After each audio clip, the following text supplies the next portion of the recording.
What's cracking? It's Sean the Kid, and I'm here to talk about relationships. It seems like everybody and their mama is going through the same shit right now, and I'm here to clear up a little bit about what's actually going on. Because a lot of niggas are always saying it's always the women leaving a good man, or vice versa.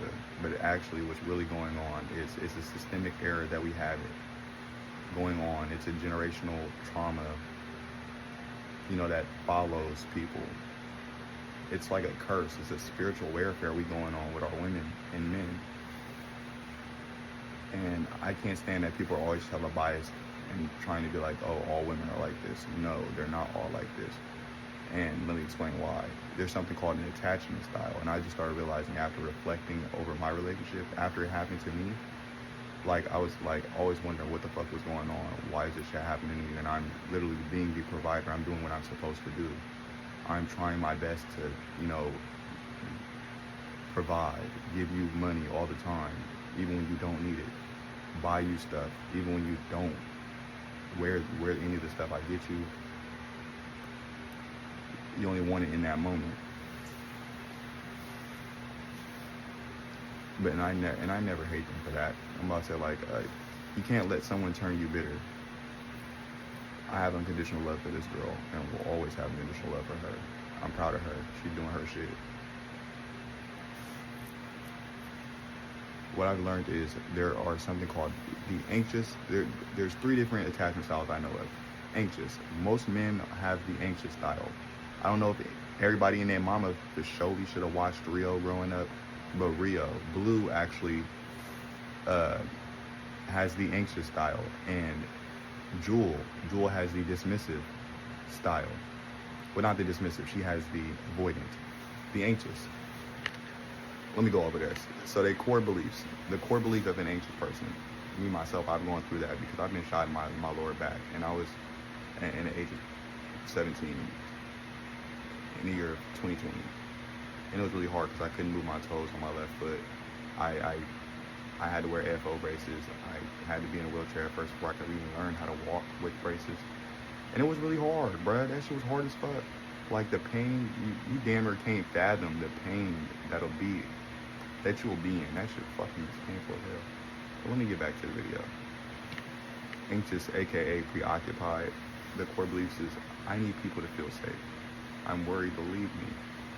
Emotional driver, the fear of abandonment, closeness equals safety, typical behaviors in a relationship. They seek frequent reassurance, text like they need check-ins, read micro signals for danger. They will escalate quickly if they sense distance. I'm about to say over-explains feelings, they'll over-explain, apologize often, try to fix connection, talk it through. They'll try to talk stuff through it and be like, can we talk about this? Is there anything I did wrong? They can appear needy or clingy, but it's coming from fear, not manipulation. Under stress, conflict. Ramps up emotionally. They try to bridge distance with intensity. They may replay scenarios in their head and keep returning to the same topic. They tend to escalate to get confirmation that you're still here in a relationship with them.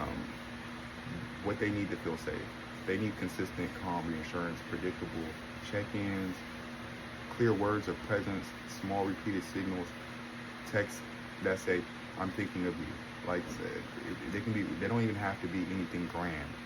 Something simple will do for for someone that has this attachment style. Blind spots. They mistake persistence for love. And especially, potential for growth. They can burn partners out by pushing for answers, often interprets neutrality as a threat. And, I used to burn my partner out a lot with that because she didn't know how to love me the right way. It was that's what I'm saying, a lot of good men, they're overly loving, and women who've never had that before don't know how to deal with that. But anyway, I want to go over a little bit more, because the growth that works for them, it works for me, but there's other people that have different things that work for them who are anxious. Learn self-soothing breathing techniques, naming the body sensations before reacting, to build a pause habit. Wait 10 minutes before sending escalated messages. Practice secure language. I'm feeling worried. Can we talk in 30 minutes instead of us arguing? Maybe can we talk tomorrow? And if that usually it's not always going to work, but you got to try. Therapy attachment work. Internalize the distance equals loss. How your partner should respond to the anxious style. This is how a partner should respond to the anxious attachment style. They should use calm reassurance, then model boundaries. I hear you. I'm here. We can talk about this. I'm sorry I made you feel that way. Let's talk at 7. Short, consistent check-ins are better than long defenses. Validate their feelings, but not every thought. I get why you feel hurt. Then let's problem solve. You don't have to stay on the topic for too long. Red flags and versus their signs of healing. The red flag is chronic panic, frequent ultimatums. Like it's just like, oh well, if you can't do this for me, then we're over. Because they just start breaking apart. And this can be a woman or a man. It doesn't matter who this is. We're not biased on gender. Healing sign, asking for a pause and return to co-regulate.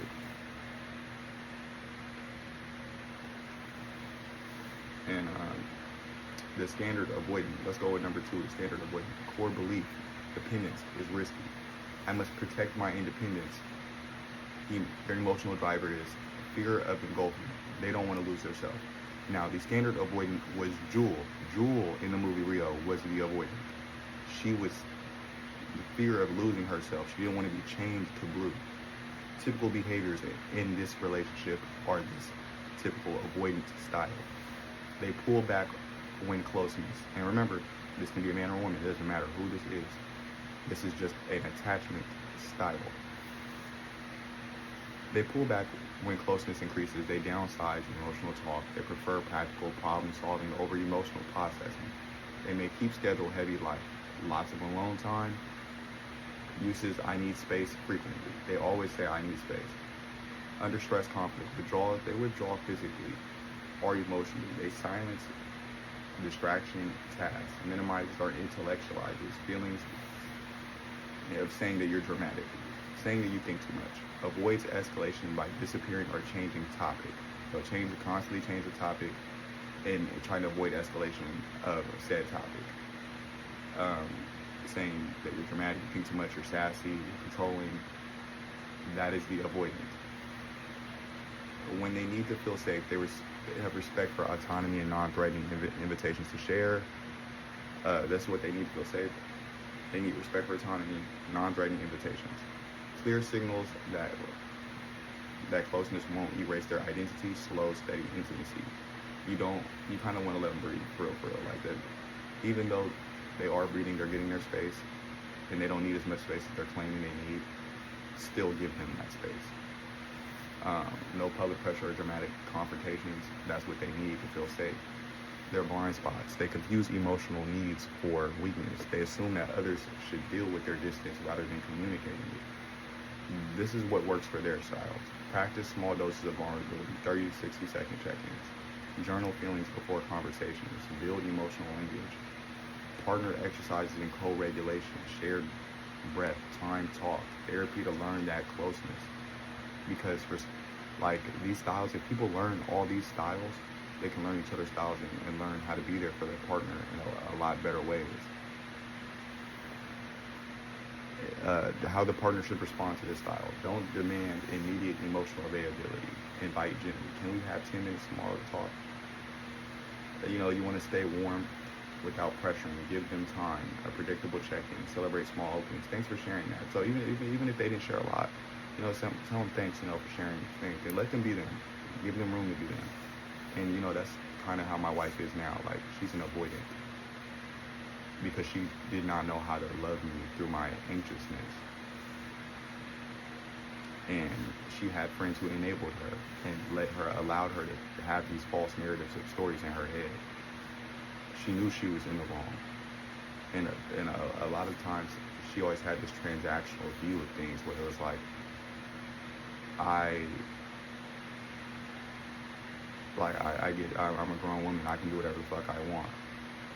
No, you're a grown woman, but you're a grown woman in a relationship with someone who loves you, someone who is going to take care of you, someone who's always been here for you.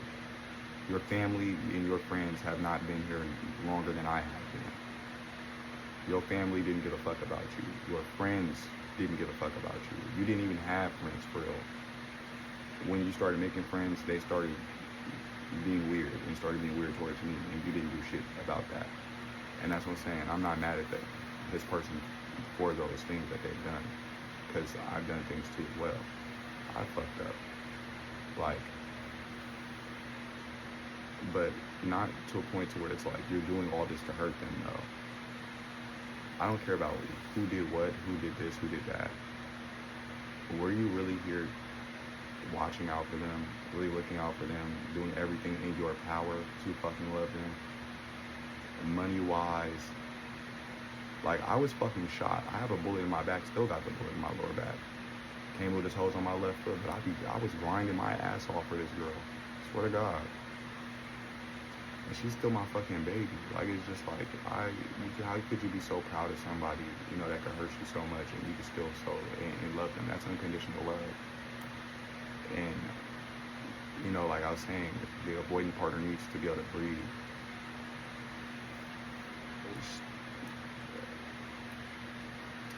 But yeah, you got to be able to let go. It's hard. I be talking too much. We get into dismissive avoidant. Core belief. I'm fine alone. Emotions are messy, and I'll be hurt if I show any. Emotional driver. Pride and self-sufficiency. Defensive suppression. Typical behaviors in a relationship. They act very self-reliant, often boastful about independence, minimize their partner's needs, or reframes issues as their problem to fix. So, like, they'll reframe the issue back onto you. So, like, let's say you're coming to your partner, and they'll minimize what you're talking about, and go, oh, that's a you problem. They can push blame subtly so the partner looks like the one who left it. It's not me, it's you. Now look, a lot of niggas are gonna say, oh, well, women are avoidant and the dismissive avoidant. They can be more, it don't matter about the gender. You as a nigga or a female can have a little bit of both. Like, I'm about to say, like, you know, that's what I'm saying. If you know the patterns, they can be studied, and you can work on the stress and the conflict and what your attachment style needs to feel safe. Work on that, so your relationship doesn't just fall apart. Work on the red flags, because no matter what, no relationship is going to be perfect. And if a woman thinks that it's going to be, or a man thinks their next shit's going to be perfect, they're smoking dick. Now, there are relationships out here that are actually, you know, really are toxic, and they really, you know, that actually didn't have love there. I'm not talking about them. I'm talking about the people that actually had love in relationships, and they're confused why it even ended. If you're one of those people that are feeling like this video is for you. Like, you feel like, why did my relationship even end? It wasn't really that bad. My shit could have been worked on. I still love this person. But then one person is not willing to make it work. It is because they have one of these styles. They have one of these styles. That is the only reason why. It was never you. They have one of these styles. But I can admit to being wrong. And like I'm saying, I wasn't always right in my relationship. But for the most part, I know that I always meant well. Always meant well.